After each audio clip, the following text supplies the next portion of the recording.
Hello, everybody. This is Charles Hughes from Debtmerica. First of all, I would like to thank both Guillermo and Angelica for giving me an opportunity to visit with you today. Secondly, if you're brand new to WFG and you're not yet licensed, you may want to pay close attention because you can bring our services to clients right now and get paid for doing so. You can get started by going to wfg.debtmerica.com. The partnership between WFG and Debtmerica has been in existence for more than a decade now. And during that time, beyond question, the leadership within your hierarchy has recognized the value of Debtmerica's services more than any other team in the country. From the simplest scenario of one individual struggling with his credit and trying to get out from underneath the incredibly high interest rates charged by creditors, to the more complex world of working with clients who are looking to protect their families but cannot because of cash flow issues, Debtmerica has always been the solution. I started working with Debtmerica before the recession. Our belief then, as it is now, was that Debtmerica provided the fastest way for clients to get out of debt while saving the most amount of money and avoiding bankruptcy. 2009, 2010 were tough, but as a country, we made it through. We learned to control our spending. We learned to put money aside.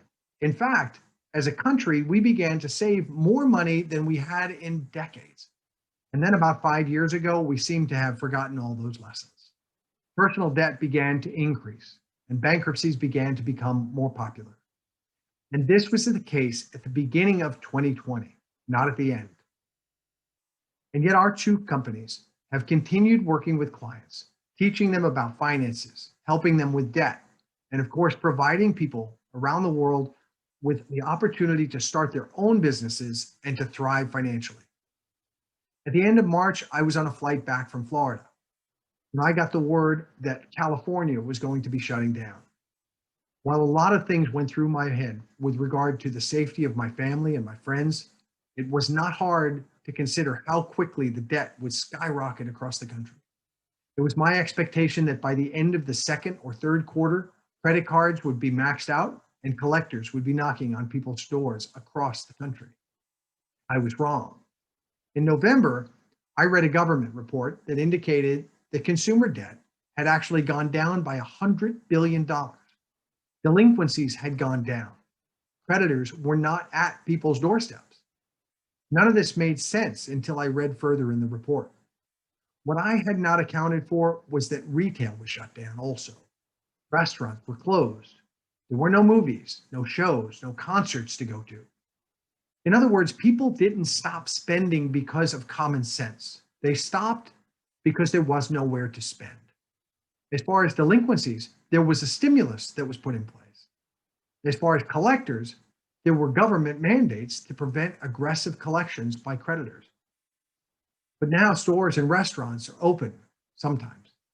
The stimulus expired. And while there will be a new one in place, it won't be quite as large as the first one. And finally, all bets are off with regard to collectors because they are absolutely back in force. All this leads us to the next few months.